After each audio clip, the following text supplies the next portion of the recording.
Makin senang, ya kayak dianggap rumah sendiri aja sih, udah nggak inget kampung.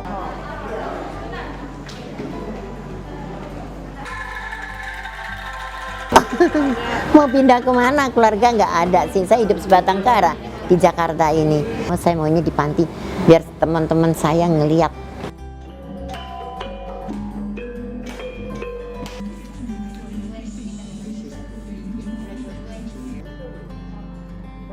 Kalau untuk petugas ya, pokoknya saya syukur alhamdulillah banget saya dipertemukan sama mereka semua. Mereka semua ternyata tuh baik dan sayang sama saya. Kalau saya di luar panti ikut saudara belum tentu saya diperlakukan seperti ini. Panti Werda merupakan tempat yang difungsikan untuk merawat para penduduk lansia.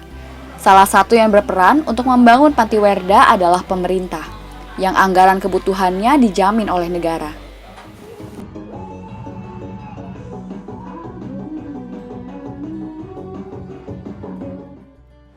Ya tentu di bawah Pemda itu anggarannya sudah ada dari Pemda DKI, ya semuanya bisa terpenuhi sehingga semua yang masuk di sini adalah free.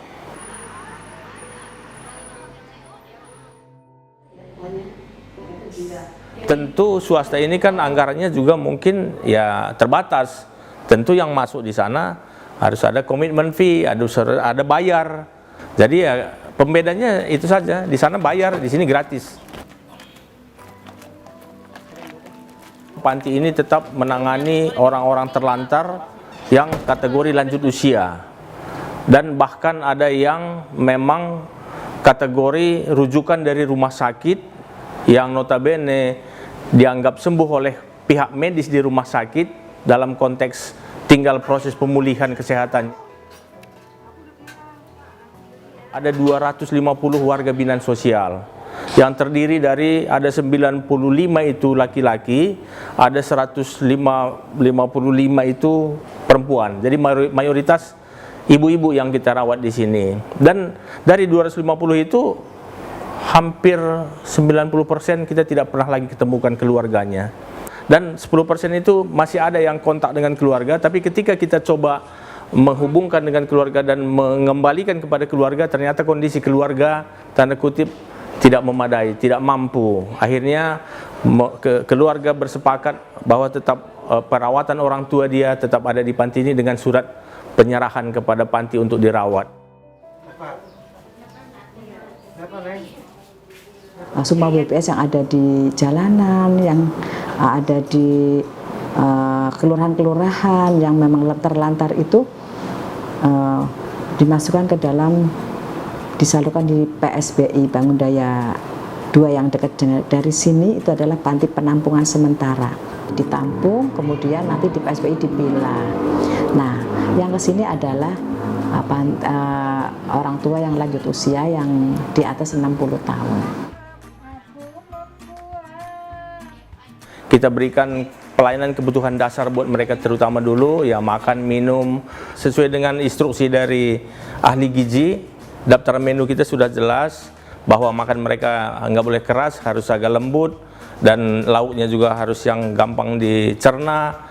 Ya kita siapkan asrama, kebutuhan sandangnya kita siapkan, kebutuhan sehari-hari, ya semuanya kita penuhi buat mereka dalam konteks untuk supaya bisa hidup layak, normatif, ya pakai baju yang rapi, ya mandi, kebutuhan kebersihannya kita penuhi, juga sabun, semuanya lah untuk kebersihan mereka. Dan bahkan ada yang sakit pun kita berikan layanan kesehatan. Tapi kalau untuk fasilitas kita sama. Mungkin ada perbedaan dengan lanjut usia yang memang saat ini menderita, misalnya ada keluhan, misalnya buang-buang air dan lain, mungkin ya ini mungkin tidak sama dengan makan yang lain. Barangkali ada nggak boleh makan minum susu atau apa. Tempat itu juga sama. Kadang ada yang berbedanya kalau masuk ke poliklinik, karena ada tempat tidur yang harus, misalnya nafasnya sesak kan harus ada tempat tidur yang seperti di rumah sakit. Sedangkan kalau di wisma sama, kecuali yang total care, kalau keluar dia harus pakai kursi roda. Dicek kesehatannya. saturasi ya, minimal ada tensi darah, kemudian ada cek darah ya. Pikiran-pikiran yang arahnya yang bikin penyakit mungkin bisa juga jadi hilang. Yang sakit-sakitan karena senang jadi hilang. Yang pikirannya aneh-aneh hilang karena ada kegiatan keterampilan dan panggung gembira, ada pembinaan agama, ya ngaji, yang agama Kristen juga ada kebaktian. Jadi dia senang, di sini senang karena senang imunnya tinggi.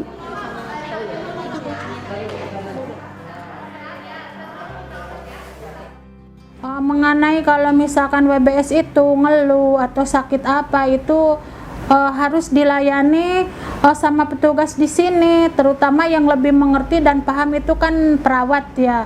Tapi selain perawat, petugas lain juga karena sudah dikasih arahan dari perawat, ya semuanya kita karena satu tim harus bisa ngehandle ya. Kalau memang sakitnya sudah parah, misalkan parah, ya kita dirujuk sebelum misalkan ke puskesmas, harus ada rujukan bahwa ini kita harus dirawat ke rumah sakit, ya kita bawa ke rumah sakit.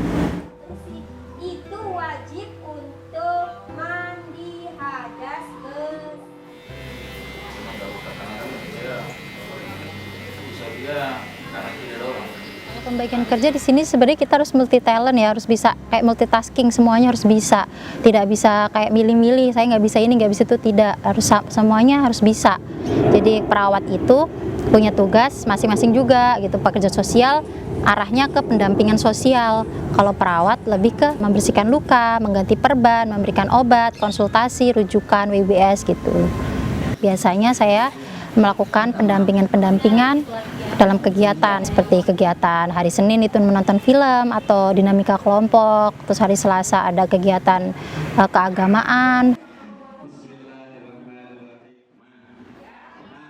hari Rabu ada ya kesenian.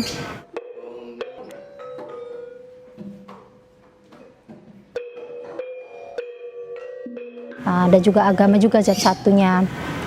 Ya sesuai jadwal saja. Terus kalau untuk pelayanan sendiri, saya mendampingi dalam hal makan WBS, saya membantu dalam hal menyuapi WBS, memberikan minum, terus mengangkat WBS dari tempat tidur ke kursi roda, mandikan WBS, seperti itu. Jadi memang di sini tuh banyak WBS yang sakitnya itu seperti TB, HIV/AIDS, terus juga yang kebanyakan dilihat itu stroke, geriatri, seperti itu. Emang kita harus dituntut sabar. Lansia itu kan paling senang kalau didengerin, kalau dia ngobrol. Kalau kita udah dari hati, itu pasti kita nyaman sih, senang aja kerja dengan lansia.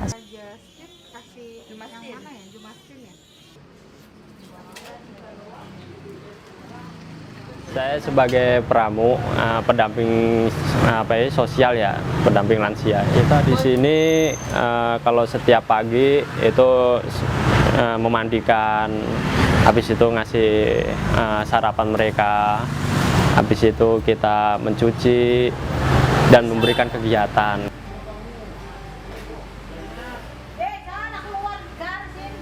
Kalau kesehatan kita ada tim perawatnya sendiri, itu tim perawat ada, terus tim pendamping ada, tim dapur sendiri juga.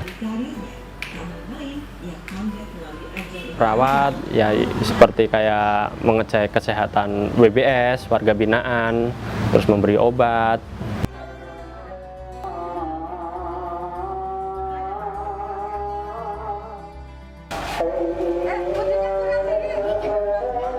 Di sini kita tuh ada kunjungan dokter itu seminggu 2 kali. Namun kalau misalnya jika ada yang parah atau misalnya urgent itu bisa dirujuk ke rumah sakit.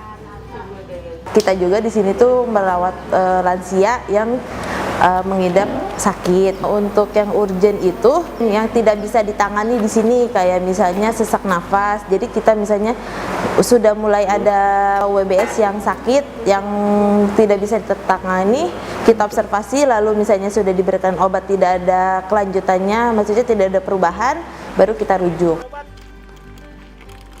Di sini sih yang penting maksudnya ada basic untuk kesehatannya aja, mengerti tentang obat dan mengerti bagaimana cara untuk merawat dan menindaklanjuti kesehatan pasiennya. Di sini bed rest. Bed restnya itu bisa dengan komplikasi penyakitnya, misalnya dengan diabetes, WBS tersebut warga binaannya itu datang dengan ada luka. Kalau misalnya untuk bed rest biasanya kita dampingi. Nah itu untuk perawatan lukanya itu, kita ngomongin perawatan luka ya, untuk perawatan lukanya itu kita lakukan setiap hari karena itu dia ada luka, kita harus kontrol. Nah untuk biasanya kalau ada diabetes itu luka, itu kita pengecekan gula itu hampir seminggu 2-3 kali. Biasanya check up rutin itu dari nanti ada dokter gitu. Jadi kita konsultasi sama dokter yang biasa visit ke sini.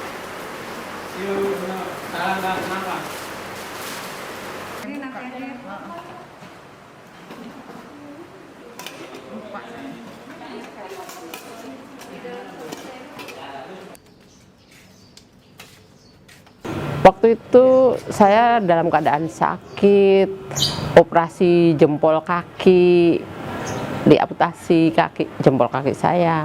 Nah, waktu itu saya kelamaan di rumah sakit.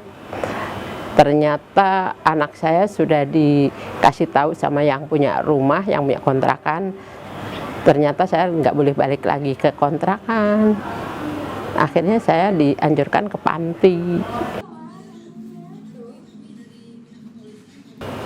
Kebetulan anak saya juga ada di panti Rawamangun. Alhamdulillah sih saya ya, karena anak saya udah ada yang ngerawat juga, saya di sini juga ada yang ngerawat, saya senang-senang aja, santai-santai aja, tenang pikiran saya. Karena saya mempunyai anak yang sedang belajar ya.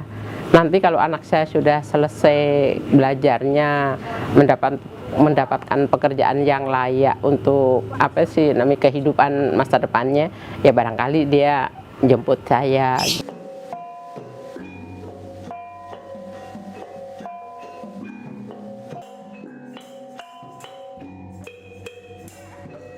Di panti ini alhamdulillah sih banyak ya kegiatan di panti ini, yang pasti setiap hari selain hari Sabtu dan Minggu itu senam pagi, senam diabetes.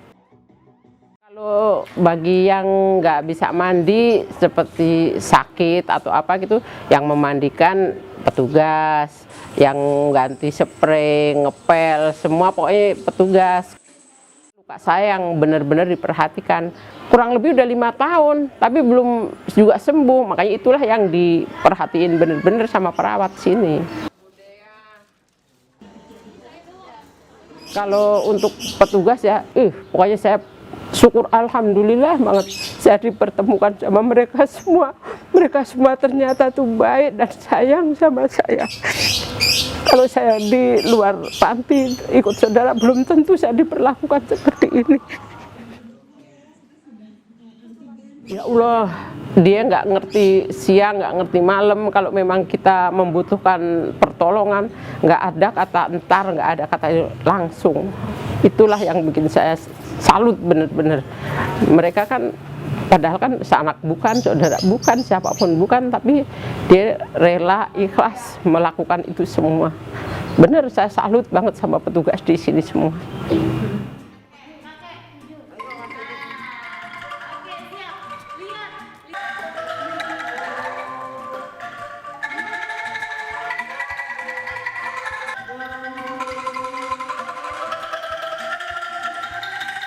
Kadang tuh saya pinggangku sakit gitu, dan minta obat, kasih baik lagi. Kalau sakit diperiksain ke puskesmas, ntar kasih obat. Kadang dokternya ke sini, periksa pasien-pasien semua, tes darah. Ya dibikin senang, ya kayak dianggap rumah sendiri aja sih, udah nggak inget kampung.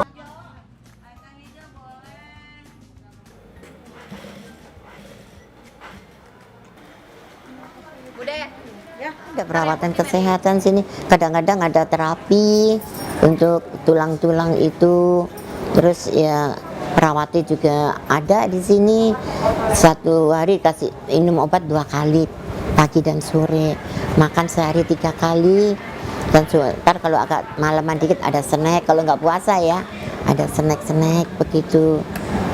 Semuanya saya suka, perasaan saya happy aja deh. Cuman ya emang penyakit tua ya, darah tinggi, lambung, sama asma itu ada saya. Sebetulnya ada, pantangannya itu ada kalau ini. Cuman kitanya itu bandel. Kadang-kadang kepengen makan yang ini, oh iya. Kalau bikin makan urap, itu kan kalau asam urat kan nggak boleh makan ijo-ijo ya. Karena kita kepengen sedikit, ntar kok udah ngerintih deh, sakit. Ih, kakinya pada pating cerket ini minum. Bilang dia sama perawat, kasih Ferosikam.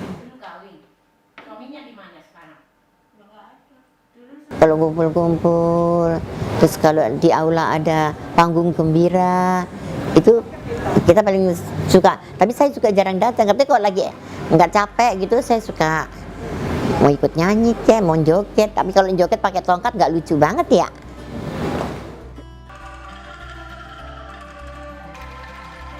Mau pindah kemana, keluarga nggak ada sih. Saya hidup sebatang kara di Jakarta ini.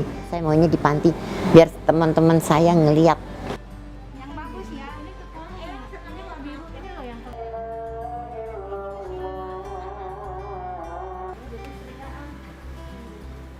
Dalam konteks secara umum, kita adalah pelayan kepada WBS. Saya sampaikan ke teman-teman, kita ada di sini karena mereka ada. Jadi kita tetap menjadi pelayan bagi mereka dalam konteks memenuhi kebutuhan mereka.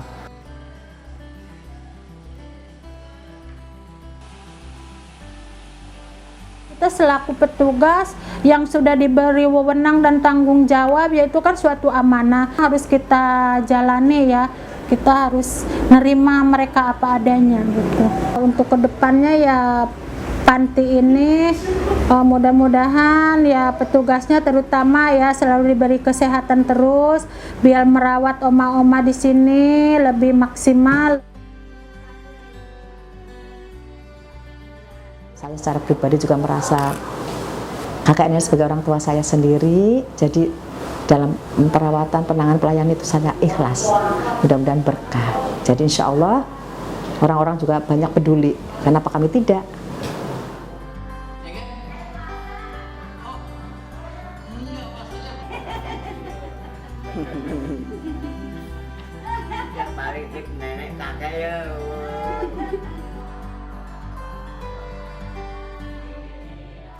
Begitulah peran pemerintah dalam menyejahterakan para warga senior, sesuai dengan Undang-Undang Nomor 13 Tahun 1998. Selain milik pemerintah, ada juga panti werda yang dikelola oleh pihak swasta. Dengan ciri khas yang beragam, bagaimana cerita mereka dalam mengelola fasilitas khusus lansia?